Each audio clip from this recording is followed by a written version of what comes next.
Hello বন্ধুরা, একটা গুরুত্বপূর্ণ আপডেট নিয়ে হাজির হয়ে গেছি। আগের দিনের ভিডিওতে জানিয়েছিলাম রাজ্যের অস্থায়ী কর্মীরা আন্দোলন করতে চলেছেন বা রাজপথে একত্রিত হতে চলেছেন, যেখানে তারা রাজ্য সরকারের কাছে একটি আবেদন বা আর্জি রাখতে চলেছেন যে যাতে তাদের পার্মানেন্ট এবং রাজ্য সরকার থেকে তাদের মাইনে দেওয়া হোক বা তাদের বেতন ইনক্রিজ করা হোক এই নিয়ে। কিন্তু এখনই রাজ্য সরকার থেকে অর্থাৎ আমাদের রাজ্যের মুখ্যমন্ত্রী মাননীয়া মমতা ব্যানার্জি মহাশয়া জানিয়েছেন আইসিডিএস ডিপার্টমেন্ট, যেখানে আইসিডিএসের যে সমস্ত কর্মীরা রয়েছেন, অঙ্গনওয়াড়ি দিদি অর্থাৎ ওয়ার্কার রয়েছেন, তাদের বেতন বা অনারারিয়াম যেটা বলা হয় সেটা কিন্তু পয়লা এপ্রিল থেকে 750 টাকা করে ইনক্রিজ করা হচ্ছে, অর্থাৎ 750 টাকা করে বাড়ানো হচ্ছে।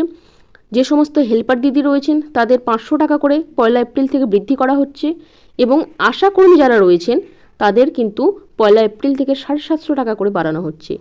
এই কটা ডিপার্টমেন্টের জন্য মাননীয়া মুখ্যমন্ত্রী কিন্তু ঘোষণা করেছেন, এবং এর মধ্যে অর্থাৎ লোকসভা নির্বাচনের আগে আর কোন কোন ডিপার্টমেন্টের জন্য তিনি বেতন বৃদ্ধি বা পার্মানেন্টের কোনো নির্দেশ দেন কিনা বা কোনো রকম নোটিফিকেশন আসে কিনা সেটাই আমরা নজরে রেখেছি, এবং যখনই এই বিষয়ে জানতে পারবো তোমাদের সাথে শেয়ার করে দেবো। এখন এই আপডেটটা পেলাম তাই তোমাদের সাথে শেয়ার করে দিলাম।